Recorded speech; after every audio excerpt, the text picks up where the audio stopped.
कालाच्या वसून निघून गेला काही कालुत्तम गेलं तर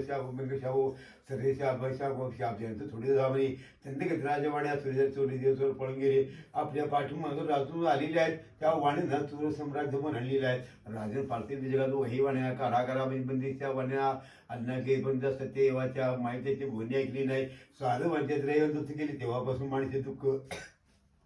तुळशा दलिवारी दिवस कालावधी व्याकुळ झाली ब्राह्मण मास पूजेप्रमाणे नमस्कार केला आईने विजयखंडी केला का उशीर झाला आई ब्राह्मण्या सत्यांची वृद्ध पूजा पाहिली आईने असा संकल्प केला पची जावं लवकर घरी यावे देवाच्या प्रक्षेपा पुन्हा पुन्हा देवाला माफी मागितली राजे जसुपराजा गंभीरच्या आपल्या बंदीच्या दोन वाणीच्या दोघांनी सकाळी सोडून द्या त्यांचे धनेवी त्यांच्या त्यांना परत याला वाणी तुमच्या देवगानं तुम्हाला त्या पुष्कळ दुःख भोगावता किचविचे राहील असे सांगून दोघांच्या हातीपिढ्या मग त्याचा बोलणं ते दोन्ही वाणी श्री सत्य लोकांचा झाले जिथे स्कंदपुरा आणि रेवा गणे श्री सत्यनाथ जाया